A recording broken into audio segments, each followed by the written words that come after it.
김재용 목사님이 많이 이렇게 뭐 부족하다는데 그 이 동기들 중에 굉장히 이 센스 있으시고 굉장히 좀 영적으로도 많이 이렇게 좀 기도하시고 그래서 오히려 그 제가 많이 이렇게 도움을 받았던 분입니다. 그래서 이렇게 귀한 또 이렇게 담임 목사님을 여러 모시고 이렇게 서울과 또 세계 복음할 수 있도록 여러분들이 참 축복받은 분이 아닌가 생각됩니다. 이번에 그 간단하게 이제 선교 장각 보고 드리면 이번 10월 달에 그 여러분들 아까 우리 기도해 주셨던 것처럼 밴쿠버에 이제 지교회가 생깁니다. 그래서 이제 캘거리, 밴쿠버 이렇게 지교회가 이렇게 캘거리가 원래 이제 우리 본교회가 되고 밴쿠버가 이제 지교회가 생깁니다. 그러면 이제 제가 이렇게 왔다 갔다 하면서 한 주는 캘거리, 한 주는 이렇게 밴쿠버 이렇게 이제 하면서 사역을 이렇게 하게 됐습니다. 그래서 여러분들이 기도해 주셔서 캐나다 복음화의 중요한 응답의 시간표가 될 것 같고요.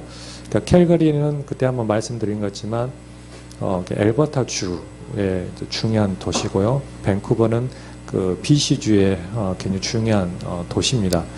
여러분 생각해 그 주라고 하니까 여러분들이 좀 실감이 좀 느낄 수 있는, 안 늘 수 있는데, 한 주가 우리나라보다 더 큽니다. 한반도보다 더 큽니다. 그렇게 보시면 되겠죠. 그러니까 굉장히 크죠. 그래서 어떤 우리를 보면 호수인데, 호수 우리나라, 대한민국을 그러니까 우리 한반도를 뛰어다가 딱 물에 담그면 빠집니다. 호수가 그래요. 그러니까 여러분 아시겠죠? 얼마나 큰지. 그래서 우리가 뭐 이렇게 목회자를 한번 이렇게 움직이려고 하면요. 뭐 기본적으로 12시간, 13시간 함께 한번 이렇게 움직입니다. 그러니까 그 캐나다에 있는 목사님들한테 얼른 모이기가 참 힘들어요. 너무 거리가 크니까. 그래서 여러분들이 그런 와중에 하나님이 이렇게 우리 이렇게 노예도 있고 뭐 시차례도 있잖아요. 쉽게는 모일 수가 있는데 캐나다 같은 경우는 이렇게 뭐 얼른 모일 수가 없어요. 너무 거리가 있으니까. 그 한번 움직이려고 해도 이 경비가 장난이 아니에요. 그래서 그 와중에 우리 이제 그 성도들이 모여서 캐나다 복음화를 놓고 기도하는데 근데 한국처럼 뭐 훈련을 받을 수 있는 뭐 그런 시스템이 안 되잖아요. 그래서 이제 물론 이제 뭐 본부에서 메시지를 보내주고 이번에 뭐 WRC라든지 뭐 무슨 새가족 수련회 모든 이제 메시지를 다 오지만 실제로 이제 우리가 영상을 본 것 같고 실제로 내가 현장 참석하고 좀 다르잖아요. 그죠? 그러다 보니까 그 속에서 성도들은 뭘 잡냐면 이제 물론 본부 메시지와 모든 메시지를 잡지만 본부 메시지보다는 실질적으로 잡는 것이 바로 강단입니다. 그래서 하나님은 우리가 전체 세계 복음을 하는 큰 흐름 속에서 본부 유광수 목사님을 통해서 주시는 모든 메시지를 가지만 실제로 현장 속에서 응답받는 부분들은 결국 제자화되고 개인화가 되는 것은 강단 메시지라는 겁니다. 그러면 하나님 그걸 참 기뻐하시더라고요. 그래서 뭐 저는 특별하게 한 게 없어요. 가서 뭐 영어를 잘해가지고 막 백인들하고 막 프리토킹하고 막 그럴 수 있는 것도 아니고 여기 뭐 우리 청년들 랩런트들이 거기 있는 대학을 나오고 뭐 일제봉사 2세들이 얘들이 복음 듣고 강단 메시지를 붙잡고 제자화가 돼서 개인화가 돼서 그들이 이제 현장에 들어가는 거죠. 그래서 뭐 어떤 친구는 변호사인 친구는 거기서 로펌에서 계속 연결돼가지고 복음도 전하고 어떤 친구 우리를 보면 이제 한의사 같은 친구들은 또 거기서 잘 기능을 가지고 하기도 하고 여러 가지 이제 그 애들이 다 영어를 하니까 실제로 저는 뭐가 전도 선교사이겠냐면 그 있는 우리 랩런트들 그 중직자들을 이렇게 개인화를 시키는 그것만 하는데도 이 친구들이 굉장히 하나님이 기뻐하시고 선교 현장 속에 응답을 받는. 그러니까 이번에 밴쿠버에 지금 이제 지교회 시스템이 열리는 가는 것이 저희 누님이세요. 누님이 처음에 유광수 목사님이 대학 선교국에서 파송받은 평신도 선교사로 거의 20년 전에 그때 파송받아서 갔습니다. 가가지고 밴쿠버 하다가 캘거리 다시 와서 학교로 졸업하고 거기서 이민되고 그래서 이제 다시 이제 셰프하면서 가게 돼서 다시 이제 밴쿠버를 가는데 그때 이 대부분 많은 사람들이 한국에서 이렇게 훈련 받잖아요. 훈련 받고 하면은 대부분 거기 한국에서는 좀 그나마 괜찮아요. 근데 해외를 딱 가면은 이게 딱 태가 나요. 거의다가 힘듭니다. 뭐가 힘드냐면 유목사님 메시지는 듣는데 실제로 그 교회에 가고 그 교회화가 안 되는 거예요. 이것이 문제입니다. 그러다 보니까 우리 이제 누나잖아요. 그 누님이 유목사님께 훈련을 받으니까 지금 에스더 사모님 통역한 에스더 사모님 있잖아요. 에스더 사모님과 같이 훈련을 받았어요. 그때 초창기 때. 그래가지고 유목사님 집회를 가면 그 에스더 사모님, 그다음 저희 누님 또 한 분 지금 데보라 선교사님 있잖아요.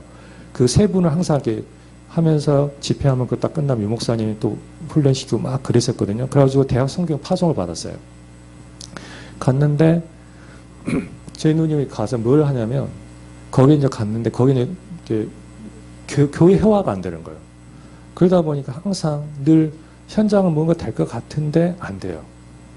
사람 여기서 영접운동 되고 뭔가 될 것 같은데 안 돼요. 그래서 왜 안 되지? 그러면서 계속 하는 가운데 계속 이제 그러다 보니 누님이 이렇게 이 교회 갔다가 저 교회 갔다 이런 식이 되는 거예요. 근데 이제 제가 동생이 이제 목회자가 됐잖아요. 목회자 돼가지고 제가 이제 누님한테 이제 캘거리 같이 이제 교회가 저는 처음에 밴쿠버에서 교회가 될 줄 알았어요.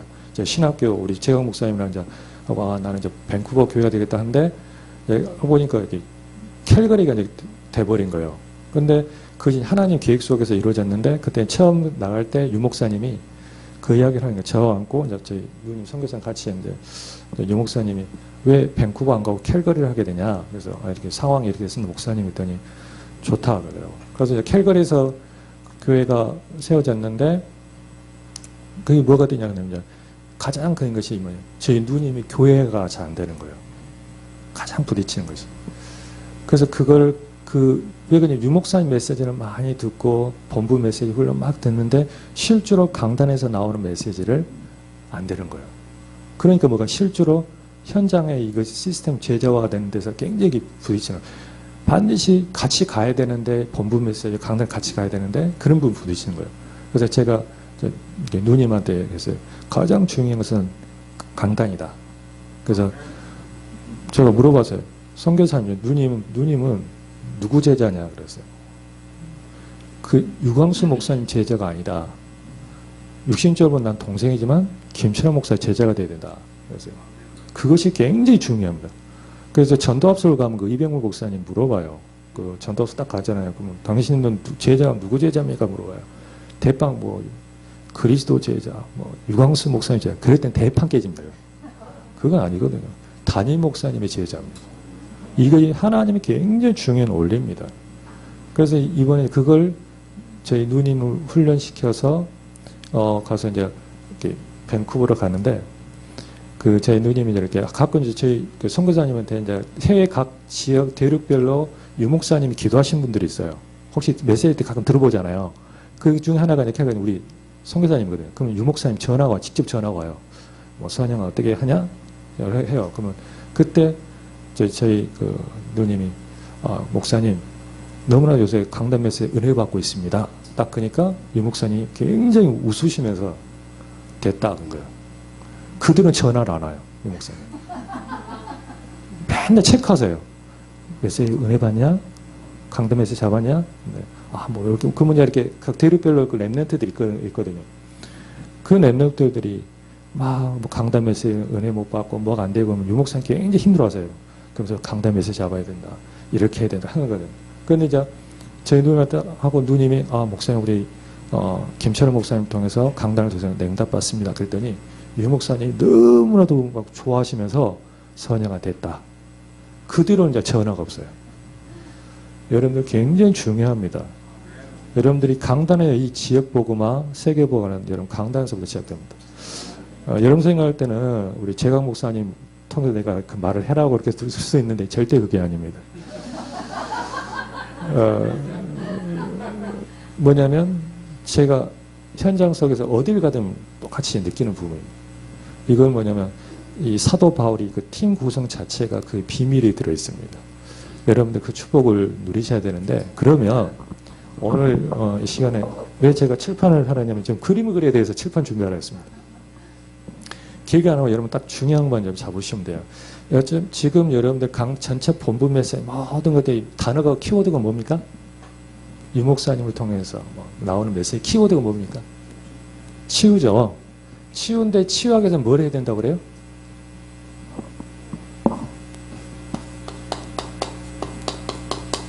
이거 하라 하잖아요. 그죠? 집중이 뭡니까?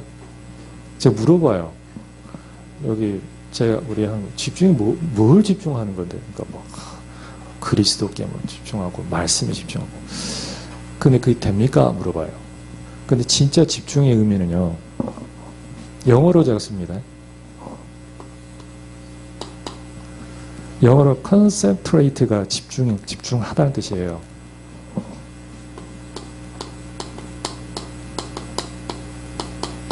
이 세 단어가 합친 말입니다. 그러면 이 con이란 뜻은 with란 뜻입니다. 함께, 접두고. 센터라면은 한중앙, 예? 함께 한다는 것. 뭐가 함께 해야 될까요? 그리스도입니다. 바로 함께 해야 됩니다. 이게 집중입니다. 근데 집중을 하고 싶은데 왜 집중이 안 될까요? 그러면 이제 그걸 오늘 간단하게 제가 설명하겠습니다. 그래서 우리 랩런트들한테 캠프를 하는데 캠프 이전에 가장 중요해서 유목사님 메시지 많이 듣는데 메시지를 많이 듣는 것이 아니라 이 메시지가 내 것이 되고 실제로 적용이 돼야 된다. 이것이 굉장히 중요한데 그 키드가 이제 이거지 않습니까? 집중인데 이 집중하는 목적이 뭡니까? 뭐 하기 사는 겁니까?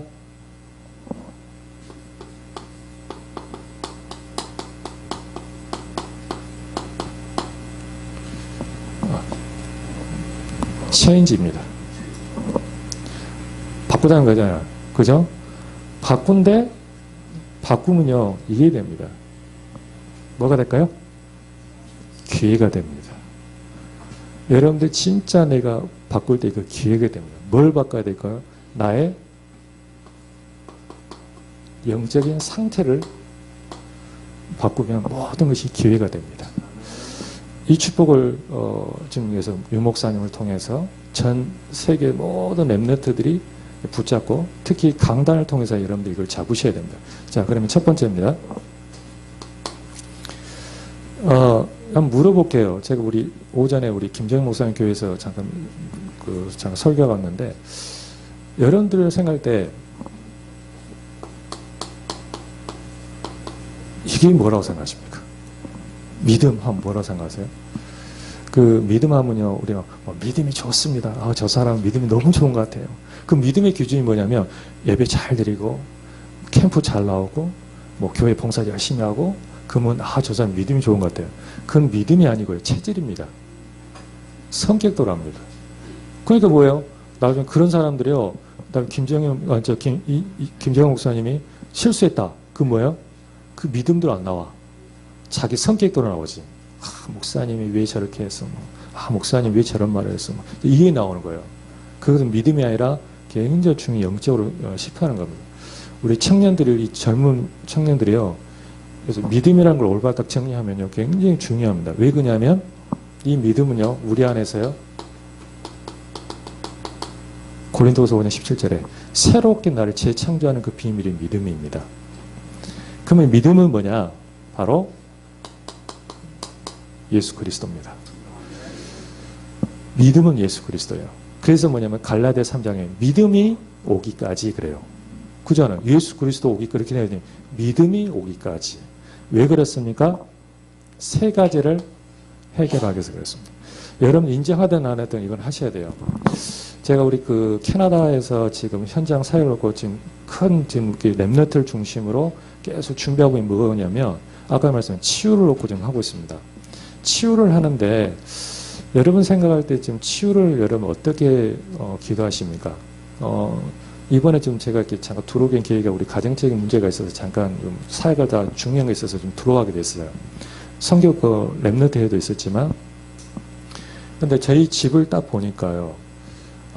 우리 집안 자체가 굉장히 영적으로 많은 이제 문제들이 나오기 시작한 거예요. 나이가 이제 60이나 70 우리 이모들부터 해가지고 막 나오기 시작하는 거예요. 그것들이 어디서 시작되냐면 특히 더 중요한 우리 어머니. 제 어머니가요, 캠프도 열심히 하시고요. 막 훈련도 많이 받으시고요. 말 그대로 막 메시지 그렇게 하시고요. 그런데 어떤 문제가 걸렸냐면 이 믿음의 자체가 정리가 안 되는 거예요. 그래서 뭐가 오냐면 지금 딱 나오는 것이 나 이게 정신적으로 약간 문제가 나오기 시작하는 거예요. 여러분들이 올바르게 메시지를 막 잡기 이전에 메시지 이전에 뭐부터 올바르게 되냐면 믿음이라는 것을 여러분 정리하셔야 됩니다. 이것이 뭐하고 맞물리냐면 생각과 맞물려 있습니다. 여러분들이 굉장히 생각이 중요합니다. 제가 이렇게 뱅칼거리에서 이렇게 치유하는데 이렇게 치매 환자들, 그 다음에 우울증 환자들, 그 다음에 여러 가지 정신문제 있는 환자들을 지금 계속 사역하는데 이 사람들의 특징이 뭐냐면 여러분 잘 봐보세요. 이 사람들이 본인도 모르게 무의식과 의식 속에 얼마나 많은 들어오는 생각들을 이거를 바로 뭐 하냐면요. 이 부분을요. 못하는 거예요. 그래서 지금 유 목사님도 그 이야기를 여러분 생각이 굉장히 중요하다 그렇게 하잖아요. 생각인데 실제 여러분 생각을 여러분 얼마나 조절할 수 있으십니까? 여러분 안에서 어떤 생각이 올라올 때, 여러분 안에서 어떤 막 분이 올라올 때, 어떤 여러분 화가 올라올 때, 여러분 여러분 조절하세요? 제가 이래서 우리 사모를요, 제가 한 6년가량을 굉장히 연애를 했어요. 우리 사모는 저를 별로 안 좋아했어요. 제가 우리 사모를 좋아했어요. 그래가지고 사모는 제 스타일이 아니래. 사모가 원하는 스타일이 제 스타일이 아니에요. 제 모양이 아니에요. 우리 사모가 좋아하는 스타일인데 전혀 전 반대예요. 그러니까 저를 별로 안 좋아했어요. 저는 좋다고 쫓아다녔어요. 왜 그러냐면 교회 청년이었거든. 청년이 너무 제가 딱 보니까 너무 마음에 드는 거라. 저 자매를 내가 좀 이렇게 사귀고 싶다 이 생각했는데 우리 사모는 전혀 제게 관심이 없어요. 그래서 신학원 다닐 때 제가 전략을 짰어요. 가지고 노트 빌려달라. 제가 사모가 먼저 예수 훈련 받았거든요. 저는 뒤늦게 한 4년인가 늦게 했거든요. 그 선배라. 그래서 내가 항상 말 나중된 자 먼저 됐다고 항상 그러거든요. 제가 항상 하거든요. 그러니까 저기 여자분들 남자친구 늦게 왔다고 여러분 절대 뭐라 하지 마세요. 남자가 더 한번 딱 깨달으면요 확 나갑니다.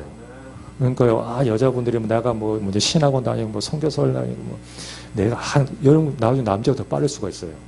그런데 이제 그래서 하는데 그렇게 좋아하고 연애해가지고 그리고 제가 이제 밴쿠버 가서 공부하고 막 할 때 한참 우리 사모는 한국에서 있었고 그렇게 하면서도 제가 좋아가지고 결혼했어요. 했는데 사모님이 막 미운 생각이 들어. 내가 좋아하고 결혼했는데 막 사모에 막 하면 사모 옛날에 막 내 안에서 막 생각이 반복해서 막 떠올라. 그거 막 미운 생각, 내가 왜 저 사람 결혼했지? 내가 다른 사람 할 수 있었는데 왜 내가 이런 것들이 막 내 안에서 너무나 많은 것들이 올라와요. 그러니까 그것이 처음엔 나도 모르게 나를 정죄하는 거라. 그 막 예수 그리스도 이름 결박될지어다. 나에게 스감이 나에게 주는 막 생각인가 봐. 내가 막 말씀만 묵상 안 했나?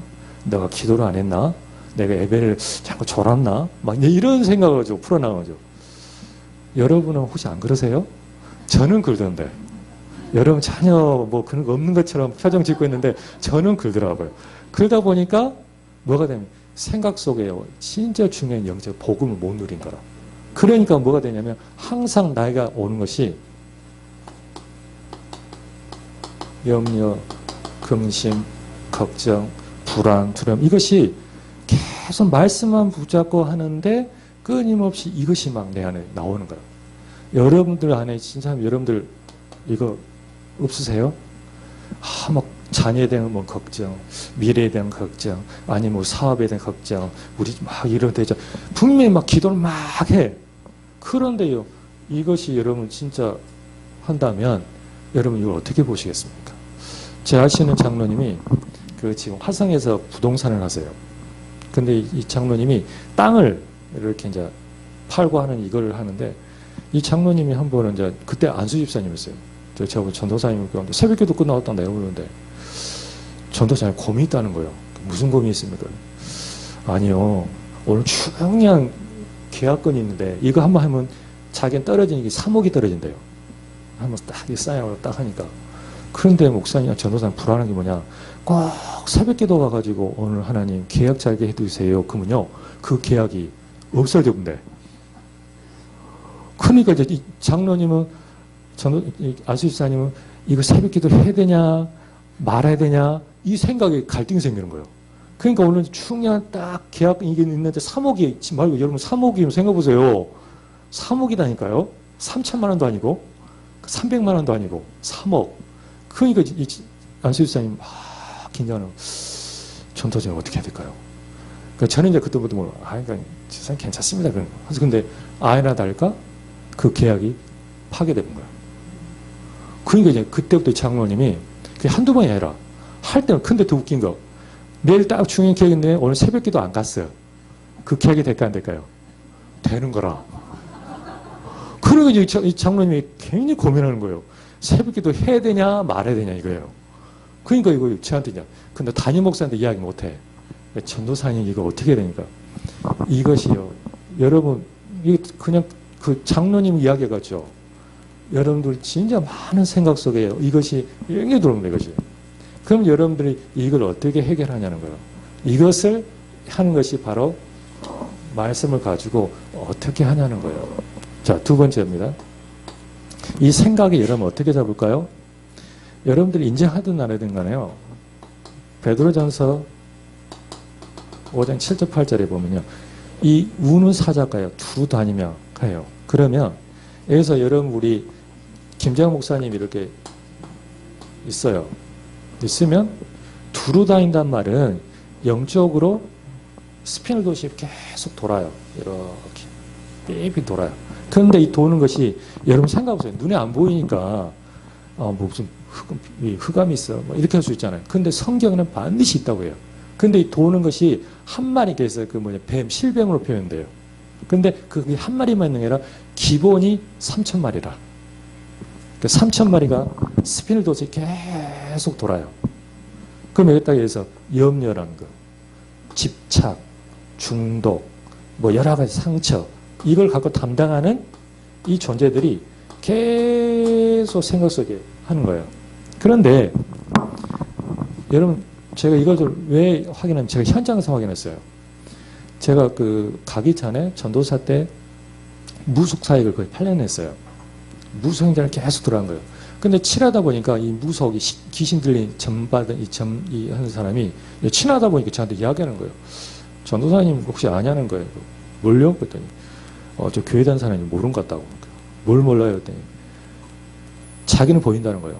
이 사람이 딱 올 때 그 사람 주변으로 얼마나 많은 귀신들이 돌고 있는지를 모르는 거예요. 그러면서 그것이 싹 생각 속에다 집어 연다는 거예요. 이것이 근데 그걸 그래요? 근데 그때는 그러세요? 이렇게 왔는데 성경을 보니까 이 말이 그 말이에요. 그런데 이거 봐보세요.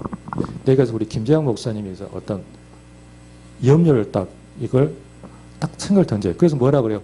염려를 주께 뭐라고요? 맡겨라 하는 말이 그 말이에요. 근데 염려를 딱 줬는데 김재영 목사님이 그 염려를 딱 예를 시키면 탁 던졌단 말이에요. 그러니까 탁 던졌는데 김재영 목사님이 그 염려를 가지고 내가 한번 딱 잡잖아요. 잡으면 이미 그 염려의 환경이 딱 만들어진다, 이렇게 영적으로. 그런데 사람들은 염려하면서 이제 우리 뭐예요? 기도해요. 하나님, 이 문제 해결. 근데 기도를 하는데 이미 그 환경 만들어질까 안 만들어질까요? 만들어지는 거예요. 그러니까 왜 기도했는데 왜 이거 안 되지? 이제 이게 나오는 거예요. 그 키가 바로 생각입니다. 치유 중에 치유가요, 생각입니다. 그래서 대부분 이 우울증 환자들, 이 갖고 온 사람들 가장 먼저 해주는 것이 이 부분을 지금 해줍니다. 그래서 이걸 하자. 그래서 이제 집중하자. 그거예요. 그렇다면 여러분들 실질적으로 한번 여러분 생각을 해보시기 바랍니다. 내가 얼마나 생각을 가지고 진정으로 말씀을 가지고 하고 있는지. 자, 그러면 두 번째입니다. 제가 시간이 없기 때문에 간단하게 지금. 그러면 이걸 가지고 어떻게 해야 되겠냐.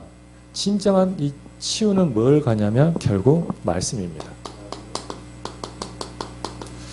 여러분들 인정하든 안 하든 간에 요한복음 6장 63절에 말씀은 곧 영입니다. 말씀은 곧 생명입니다. 말씀은 곧 빛입니다. 이 말씀이 여러분 안에 할 때 어떤 일이 벌어지냐? 자, 중요한 원리가 있습니다. 그 첫 번째가 뭐가냐면, 자, 말라기를 한번 보겠습니다.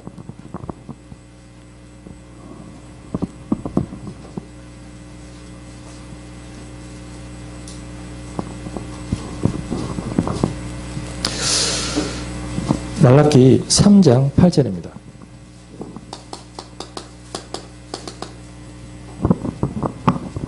제가 다시 말씀드리지만 제가 말씀드리는 것은 치유의 관점에서 치유를 가지고 어떻게 말씀을 적용해서 이걸 현장에 전도 메시지를 바꿀 것이냐. 지금 그거 관점에서 설명하는 겁니다.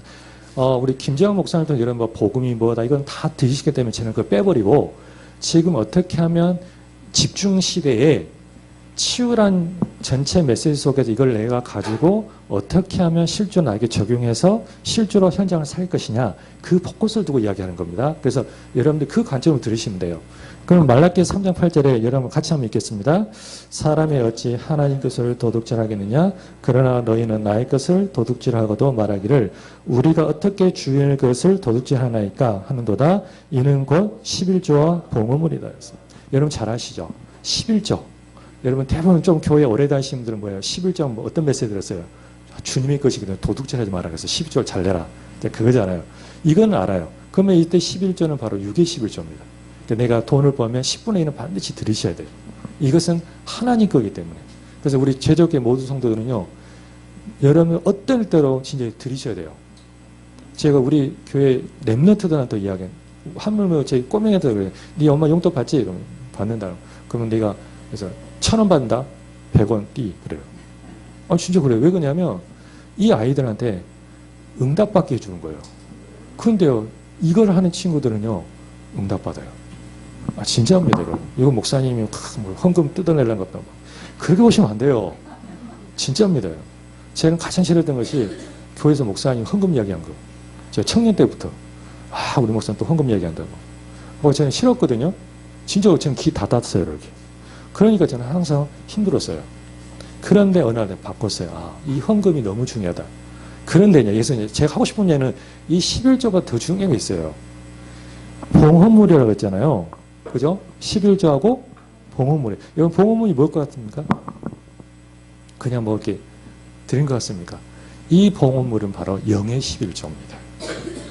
6의 11조가 있고 영의 11조가 있습니다. 그럼 영의 11조는 뭐냐? 두 가지입니다. 여러분 꼭 기억하십니다. 치유의 가장 키워드는 이겁니다. 제가 현재 치유 관점에서 이 성도들 훈련시킬 때, 개인화시킬 때 이걸 반드시 하거든요. 그 중에 하나는 뭐냐면 이 부분을 가져갑니다. 이게 바로 영의 11조 첫 번째. 바로 뭐냐면 여러분들 말씀 듣죠? 강단 메시지 들으면요. 혹시 여러분들 한번 해보세요. 김재광 목사님을 통해서 강단을 통해서 선포된 말씀을 내가 들었을 때 깨달은 게 있잖아요. 그죠? 뭐 5가지 깨닫든 2가지 깨닫든지 10가지 깨닫든 그걸 여러분 얼마나 실천 적용해봤습니까? 이게 중요해요. 실천을 할 때요. 적용할 때요. 이것이 뭐냐면 내 것이 됩니다. 이것이 영적으로 일어난 일이에요. 그런데 사람들이 성도들이 이걸 안 합니다. 그래서 주님이 도둑질하지 말라는 거예요. 이걸 해가지고 그래서 우리 앞에 계신 분이 이걸 내가 강단을 딱 잡고 적용한 것을 하나님께 계속 하다 그것을 일주일 동안 뭔가 내 깨달아진 게 있을 거 아니에요. 그걸 가지고 주일날 오는 겁니다. 와가지고 내가 11조도 하나님께 드리고 감사행금도 하나님께 드리고 그러면서 이 예물을 드리는 겁니다. 그럼 하나님 그걸 받으세요. 받으시고 예를 들어서요. 얘가 3가지를 했어요. 그러면 이걸 내가 하나님께 응답받고 하나님께 드렸어요. 그러면 하나님 이 자리에다가 또 다른 걸 또 부으세요. 그 강단을 통해서 말씀을 주는 거예요.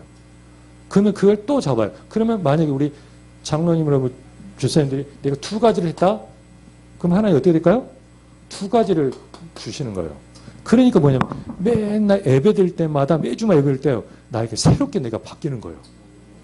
근데 이걸 안 해요. 그래서 하나님이 도둑질하지 말라는 거예요. 너희들 왜 지금 하나님께 주라고 하는데 너희는 안 주냐는 거예요. 여러분 11조뿐만 아니라 영의 11조를 하셔야 됩니다. 이것이 나를 집중하는 중요한 키워드입니다. 전체 66권에 설명하는 그겁니다. 제자화, 개인화, 키는요, 강단을 통해 이걸 하셔야 됩니다. 그러면서 전체 본부 메시지 중에서 흐름 속에 그럼 내가 어떻게 본부 흐름 속에 가지 이것도 마찬가지 적용하는 겁니다. 그걸 가지고 여러분들이 여기서 새 가족을 가시든지 뭐 WRC를 가든지 그래서 유목사님 가르치잖아요. 요번에 랩너트 내년에 올 때는 뭘 가지고 오라 그래요? 응답 가지고 오라 하잖아요. 그죠? 그 말 무슨 말이에요? 그걸 하셔야 된다는 거예요. 근데 대부분 지난 해에 WRC 메시지 여러분 기억나십니까? 내가 그래서 어떻게 했지? 이게 굉장히 중요해요. 그것이 나를 제자와 개인하게 굉장히 중요한 원리입니다. 두 번째는요. 영의 11조는 뭐가 있냐면요. 여러분 안에 있는 안 되는 게 있어요. 그래서 뭐 갑자기 이유 없이 뭐 화가 난다든지 늘 안에 뭐 반복적으로 실패하는 문제라든지 늘 인간관계 속에 늘 안 되는 거 문제들이 있어요. 제가 이번에 그 앞전에 파송받기 전에 성기동 교회 권사님 잠깐 만났어요. 권사님이 이분이 교회를 또 옮겼어. 제 있을 때 앞전 교회에서 문제 있어가지고 와가지고 제가 했던 교회로 온 거라. 그래갖고 제가 이 권사님께 그랬어요. 권사님 이건 이거 아닙니다. 근데 이 권사님이 계속 이 문제가 해결 안 돼. 왜? 어떤 이 사람하고 좀 나와서는 저 사람 문제다는 거예요. 늘 강하게. 그럼 또 다른 데 가면 또 발생해. 그죠? 이분 권사님은요 무슨 철새처럼 이 갔다가 저 갔다가 이렇게 되는 거예요. 그래서 권사님 이거 굉장히 중요한데 이걸 들으시라고 하는데 본인이 그걸 안 된다는 거예요. 그래도 이번에 또 옮겼는데 또 문제 생기는 거예요. 그래서 목사님 나 이거 왜 그럴까요? 그러니까 설명했어요. 여러분 안에 교회 안에서 저 사람의 문제가 아니고요. 하나님은 나에게 지금 이걸 드리기를 원합니다. 여러분 안에 있어요. 이걸 하는 게 하나님 그걸 드리기 원하세요. 근데 여러분 많은 성도들이 그걸 드릴까요? 안 드릴까요? 안 드려요. 그래서요. 늘 그 반복된 문제 속에요. 계속 헤매는 겁니다. 그러니까 흑암은 계속 장난을 치는 거고 그러니까 교회가 뭐야 된다가 안 됐다가 뭐 교회가 뭐 좀 될 것 같은데 항상 반복되게 이게 되는 거예요. 여러분들이 한번 잘 보시기 바랍니다. 여러분들 새 신자가 왔을 때 또 여러분 아는 사람 내가 현장에 다락방 할 때 복음 편지를 가지고 이 사람 실제로 어떻게 도와줄 것인지 한번 봐보시기 바랍니다. 그러면 여러분들이 보게 됩니다. 그래서 개인화의 키는요. 이 부분을 가지고 여러분 실제로 한번 해보시기 바랍니다. 두 번째입니다. 말씀을 여러분들 어떻게 해야 되냐면요. 대세김질 하셔야 됩니다. 대세김질은 여러분들, 한번 기회되면 이번 내년 2월 달 오면 제가 한번 또 이거 말씀드릴게요. 시간이 있어서. 대세김질 하면요. 중요한 원리 세 가지가 발생합니다. 첫 번째, 대세김질 묵상할 때요. 어떤 일이 뭐냐면 영적으로 바리케이트가 쳐집니다. 내가 말씀을 딱 하면요. 외부로 들어오는 어떤 흑암이 새가 말씀을 뺏어가는데 그걸 하지 못하고 딱 바리케이트가 쳐집니다. 이게 바로 묵상의 원리입니다. 두 번째, 대세경주의 비밀. 이게 바로 뭐냐면 여러분의 안에 있는 영적인 힘을 회복합니다. 그걸 다 원기를 회복시킨다. 이게 묵상이 되는 비밀입니다. 그래서 여러분들이 말씀을 가지고 계속 이걸 할 때 굉장히 달라지고요. 세 번째, 이 대세경주를 때 세 번째 뭐냐면 현장에 그 말씀이 현장에 바로 성취가 되는 시간표가 이루어집니다. 그래서 여러분들 이걸 가지고 실제로 해보시라. 진짜 치유는요. 여러분 이 원리 속에 되면요. 나와 관계없이 내가 바꾸는 게 아니라 하나님 말씀이 역사하십니다. 그래서 하나님이 나를 세워가십니다. 이게 치유입니다. 세 번째입니다. 그러면 이걸 어떻게 구체적으로 집중할 것이냐. 이 부분은요, 우리 지금 치유센터로 팀들이 지금 계속 연구하고요, 지금 하고 있는 이 내용들입니다. 그래서 이 내용은 단순하게 그냥 하는 게 아니라, 현장 속에서 실제로 이제 그 사람들, 요새 이제 뭐 유목사님 그러잖아요. 어떤 부산에 뭐 치유 해가지고 뭐 호흡부터 해가지고 하여요. 근데 여러분 진짜 호흡이 뭔지 아십니까? 그래갖고 호흡에 대해서 또 연구를 해요. 우리 팀들이. 호흡에서 막 연구를 하거든요. 일반 3단체가 하는 호흡.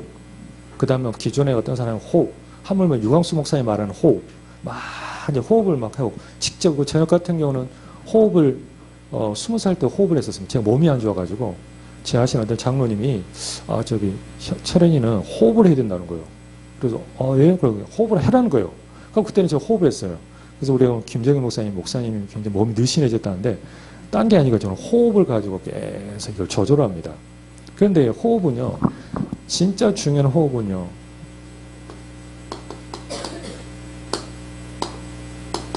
영적 호흡입니다.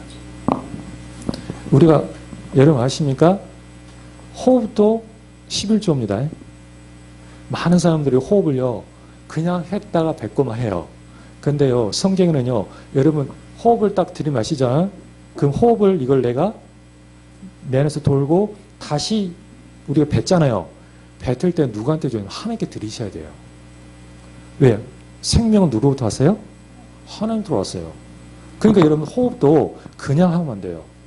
호흡도 내가 하나님께 들이마시고 하나님 이거 가지고 말씀을 쭉 하면서 이걸 다시 하나님께 드리시는 거예요. 이 원리가 영적인 호흡의 굉장히 중요한 비밀입니다. 그런데 호흡은요, 여러분 성경이 호흡은 뭐가 같냐면요, 성령을 나타냅니다. 호흡은 말씀이라고 합니다. 그래서 말씀이 끊어지면요, 여러분 호흡은 끊어지는 거예요. 그래서 중요한 원리는 내가 집중하는 데 가장 키는 뭐냐면 호흡하는데 어떻게 호흡하냐, 말씀을 가지고 여러분들이 하시는데 이건 뭐 알던 건데요, 영적 호흡은 뭐냐는 거예요. 자, 이걸 잠깐 설명하려고 그래요. 우리 주님이 딱 부활하셔가지고 이 낙심된 제자가 엠마오로 가는 제자가 이렇게 콧바닥으로 막 가. 그때 주님이 딱 짠 나타나셔가지고 뭐 하시라냐, 숨을 그들에게 주시며, 이 표현이 나와요. 그럼 그 사람이 처음에 이게 뭔가 했어요. 아니, 성령을 충만을 주시고 뭘 하면 될 건데 숨을 주시며, 이렇게 돼요. 그 숨이 무슨 숨인지 아세요? 바로 하나님께서 창세기 1장 27절입니다. 하나님께서요, 생기를 불어넣듯이 똑같이 하나님이 하시는 거예요. 여러분 무슨 말인지 아십니까? 하나님은요, 우리가 지금 말씀을 가지고 하루하루 내 호흡을 한 번을 할 때마다 여러분 하나님께 집중하시라 이 말이에요. 내가 호흡을 누가 주시는 거예요? 하나님이 주시는 거예요. 많은 사람들이 호흡을 막 하죠. 여러분 내가 한 것 같죠? 절대 내가 하는 게 아닙니다. 이거 하나님의 은혜입니다. 그러면 하나씩 내가 말씀을 가지고 이걸 할 때 제 창조의 능력, 하나님 능력이 지금 나에게 뭐가 돼요? 들고 나가고 하는 겁니다. 이걸 내가 의식을 하고 여러분들 말씀 한번 해보세요. 여러분들 굉장히, 그래서 호흡하는 자마다 뭘 하라고요? 여호와를 찬양하라고 그래요. 여러분들이 굉장히 이 원리 속을, 그러면은 할 때 뭘 갖고요? 말씀을 잡고 할 때. 그러면요, 딱 나오는 게 하나 있습니다. 이게 바로 히브리서 2장 14절입니다. 하나님의 말씀이 살아서 운동력 있게 내 혼과 영과 이렇게 나오죠. 그죠? 여러분 실질적인 이 부분이요, 되어집니다. 그렇다면 결론입니다. 딱 여러분 한 가지만 딱 잡으세요. 아까 아침에 이 부분 있죠. 지금 우리 그 백인 중에 한 분이, 그분이 집사님이요. 제가 딱 하는, 이렇게 이제 그분이 늘 너무 힘드니까 목사님이 예배드리러 다 가잖아요. 그러면 하는 이야기 있어요. 혼자 딱 있잖아요. 그 집에 딱 들어가면요, 무슨 귀신 나올 것 같아, 진짜. 이 백인인데, 집이요, 여기 딱 들어가는데, 제가 딱 들어가잖아요. 그러면 그분이 하는 이야기 있어요. 목사님 들어오면요, 귀신들이 이렇게 있다가, 목사님 오면요, 후 나간다는 거예요. 가고, 목사님이 이제 찬양하고 가면요, 이렇게 삐끗삐끗 본대요. 그래요. 가고 목사님이 딱 가잖아요. 그러면 다시 딱 들어온대요. 그러니까 무슨 말이에요? 이 귀신은요, 너무 잘 알아. 이 사람이 복음을 누리고 있는지, 생각 속에 하고 있는지 너무 잘 알아. 그러니까 집사님이 지금 생각 속에 해야 되는 거, 그 어느 날 따라 내가 이 말씀을 딱 하면요, 이것이 안 했다가 또 한다는 거예요. 그런데 그 지점이 딱 중요한 얘기인 거예요. 어떤 생각을 딱 준다는 거예요. 주면요, 자연스럽게 이게 만들어진다는 거예요. 그 자기는 기도하는데 왜 나는 안 돼요? 늘 그 똑같은 이야기인 거예요. 여러분들이요, 한번 진짜 집중, 치유는 따는 게 아니고요. 여러분 한번 이 메시지를 가지고 강단을 가지고 실제로 한번 적용해 보시기 바랍니다. 그러면요, 뭐가 딱 나오냐면요, 이게 나옵니다.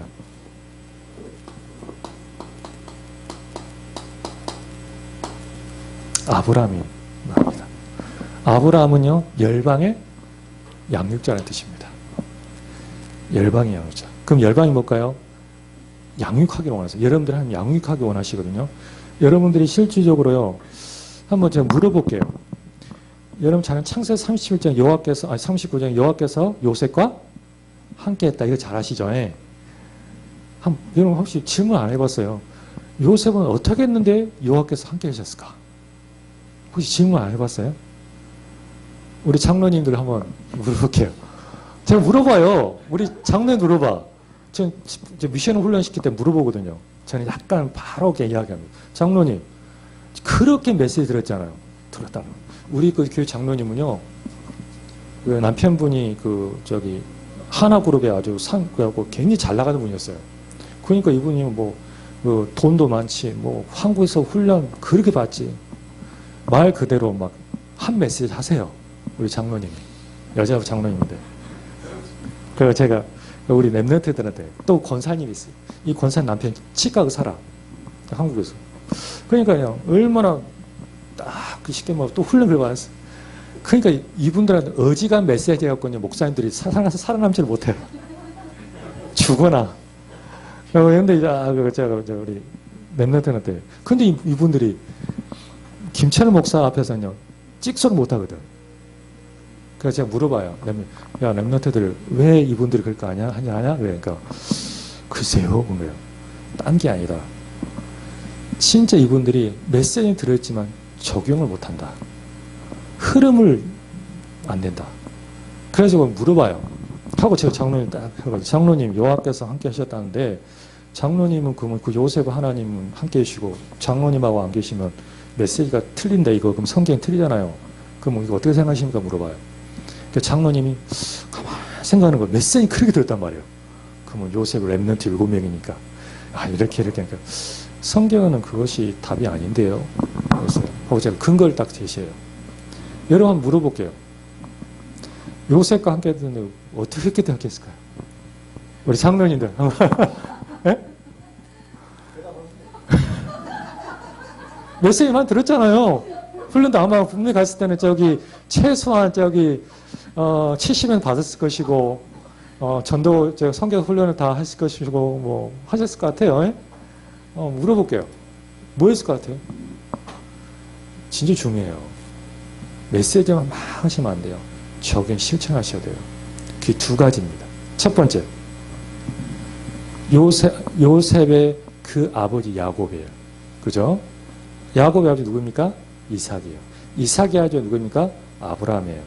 그러면 무슨 말이냐면 그 아버지 증조부부터 해서 쫙 흐르는 게 하나가 있어요. 그게 뭘까요? 바로 양육자입니다. 바로 창세기 3장 15절을 모든 사람에게 전하고 이걸 할 수 있는 양육이라는 마스터 플랜이 있었어요. 이 사람들한테. 그러니까 이 사람 기도를 하지 않아도 하나님은 함께 계시는 거예요. 이게 바로 전도자입니다. 그 다음 두 번째 하나가 있어요.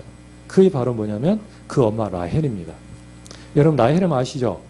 요셉 엄마 라헬. 어떻게 알고 있어요? 드라빔 갖고 나오다가 즉사하셨다. 그렇게 알고 있어요. 물론 맞아요. 그건 역사적 사실이에요. 그런데 여러분 그렇게 말고 있으면 하나님이 한번 그래 드라빔 한번 갖고 나왔다고 해서 그 요셉한테 그래 그럼 하나님 너무 하나님 아니면 또 이런 그 랩런트 똑똑한 애들 그렇게도 해석해요.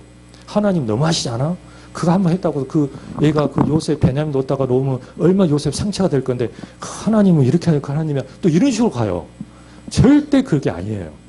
성경은 그렇지 않습니다. 라헬이라는 뜻은 뭐냐? 암양이라는 뜻이에요. 그게 양이 특징이 뭐예요? 대세김질하는 거예요. 말씀을요 대세김질했다는 거예요. 그 영향을 누가 받아요? 요셉이. 두 가지를 한 거예요. 그래서 요셉은 생각해서 노예잖아요. 여러분 노예가 이 보디발이요. 애굽의 누구 바로 무슨 대장이라고 그래요? 친위대장이라 하잖아요. 친위대장의 이름 어떻게 알고 있어요? 아, 그냥 권력 있는 값도 큰데 아니고요. 친이란 뜻은요. 어떤 뜻이냐? 바로의 요리사, 최고 요리사들 중에 최고 대빵이라는 뜻이에요. 친이란 뜻이 그 뜻이에요. 그게 무슨 말이에요? 옛날 왕들이 가장 자기 신복들이 두 사람이에요.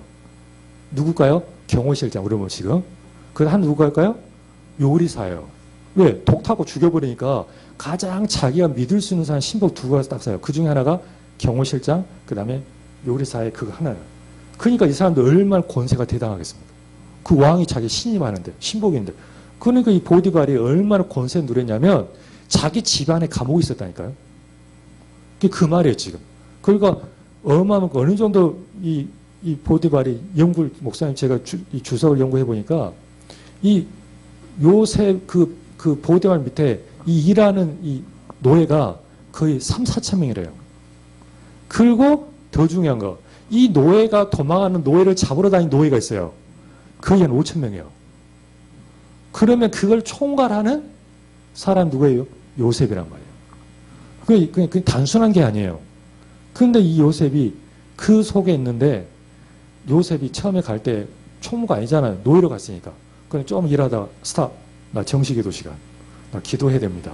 그럴 수가 없어요. 노예인데. 그리고 나 하다가 나 지금 잠깐 말씀 묵상해야 되는데요. 나 잠깐 스탑. 나 저기 주일 예배 드려야 되는데요. 할 수가 없어요. 요셉은 노예라. 그러면 요셉은 그런 상황에서 요셉은 딱 두 가지를 늘 한 거예요. 그러니까 여호와께서 요셉과 함께 하신 거예요. 여러분들 이게 성경에 흐르고 있는 흐름입니다. 막연하게 여러분들 그냥 단순하게 여호와께서 요셉과 하나님 나 함께 해주세요. 우리 렘넌트니까 나 함께 하실 거야. 그렇게 하고 너무 막연해요. 우리 저기 렘넌트들이요. 이런 질문에 목사님 나 그렇게요. RCA부터 해서 WRC 그렇게 메시지 듣고 있는데 왜 나는 안 돼요? 이런 렘넌트 질문을 굉장히 많이 합니다. 그래갖고 어떤 애는 렘넌트 안 가요. 어떻게? 내가 불러요. 쭉 설명을. 그러니까 목사님 내가 이걸 안 했네요. 메시지는 분명히 유 목사님 통해 준 메시지는 맞는데 네가 좀 잘못한 거 아니냐? 네가 속아서 한 거 아니냐? 그러고 왜 WRC 문제를 이렇게 돼요? 이거 잘못된 거 아니냐? 그러니까 이들이 그때부터 바꾸기 시작하는 거예요. 여러분들 진짜 올바르게 하나님은 지금도 여러분 응답하기를 원하십니다. 여러분들이 축복을 정말 누리시기 바랍니다. 그래서요, 또 기억하세요. 진짜 치유는요, 강당 메시지예요. 생명을 거셔야 됩니다. 이것은요, 단순하게 아니라, 그래서 저는 우리 교회 성도들 그 이야기해요. 본부 메시지 들으신 것은 강당 메시지 하라 그래요. 그럼 목사님 강당 메시지, 본부 메시지 안 하면 그 말이 아니에요. 강단 메시지부터 그 소화도 안 돼갖고 막 헤매고 있는데 본부 메시지 막 한다면요, 사람이요, 붕 떠요. 근데 딱 하고 하면요, 저절로, 왜 그럴까요?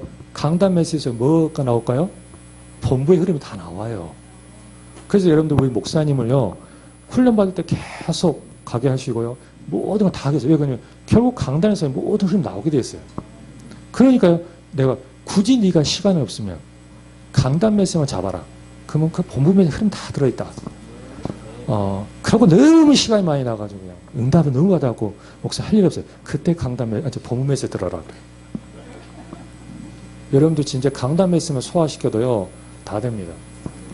여러분 이건 그냥 진짜 제가요, 우리 제자교요, 응답 받아야 되지 않겠습니까? 이 현장을 살려야 되지 않겠습니까? 그래서 제가 우리 누나한테 그 이야기한 거예요. 누님 그거 한 거 누님 영적 문제입니다. 그랬어요. 진짜 누나니 그래요. 만약 우리 성도한테 영적 문제 넣으면 시험 들어. 말 못해. 근데 우리 누나잖아요. 그러니까 시험 들 땐 필요 없어요. 누나니까. 누나 영적 문제야. 그래서. 왜 나 영적 문제니까? 영적 문제하고 쭉 설명해요. 나중에 가만히 생각하더니 맞거든요. 그때서야 강단 메시지를 찾기 시작하는 거예요. 그러니까 모든 문들이, 현장 문들이 막 열리기 시작하는 겁니다. 여러분들 사도의 가르침을 받아 서로 교제하며 떡을 떼며 하나님이 현장을 살리는 그 응답의 증이 되기를 주님으로 축원드립니다. 기도하겠습니다.